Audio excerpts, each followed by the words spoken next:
It's 5 a.m. Let's see how much reading we get done before work today. We have a lot to discuss. First, we'll start with a reading update. Yesterday, I finished Something Tangled, Something True by Juliana Victoria. I'm giving it a solid 3.5 stars, and I definitely recommend checking it out when it comes out in September, particularly if you're a fan of like a small town ranch romance. Someone had asked me in the comments the other day if it's more of like ranch daddy versus cowboy. I'm gonna be honest, I'm probably not the best person to determine that difference, but to me, it's giving ranch. There are many things that I love about Juliana's writing that are also present in this book. She's a master at writing a very simpy man who is obsessed with his woman. Her female main characters are always very career driven. They're dealing with chronic illnesses. They're dealing with their own past traumas, and they're doing it beautifully. And I don't know if you would count this as found family, but she definitely writes very strong family ties in her novels, in the sense that the FMC and the MMC always become absorbed into each other's kind of existing family lives. And what I thought was really cool about Something Tangled, Something True is that this ends up extending out to the entire town, becoming like a really big community for Lola and Ryder. So overall, just a great romance experience. Now, I'm a city girl at heart, but this book did have me daydreaming about what it could be like to live on a ranch in a small town, so I was impressed. Now the question is, what am I going to start reading today?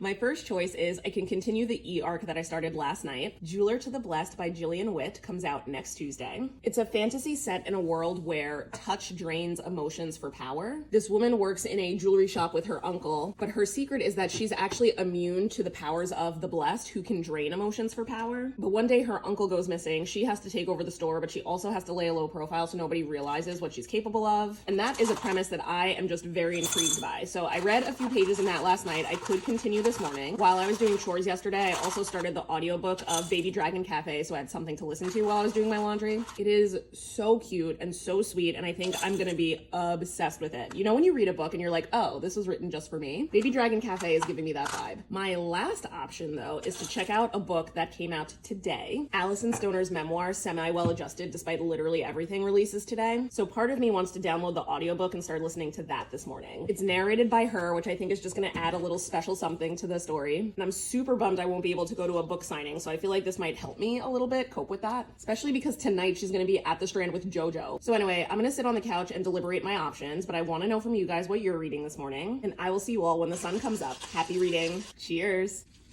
And we're back. I ended up not reading my arc and starting Semi-Well Adjusted by Alison Stoner, and I am really thoroughly enjoying it. There's a laundry list of content warnings at the start of the book, so definitely check that out if you're thinking about picking this up. But I am really excited to hear her story in her own words, so I'll probably keep listening on my commute today. Let me know how much reading you got done today, and I'll see you tomorrow at 5 a.m. Thanks for watching. Bye.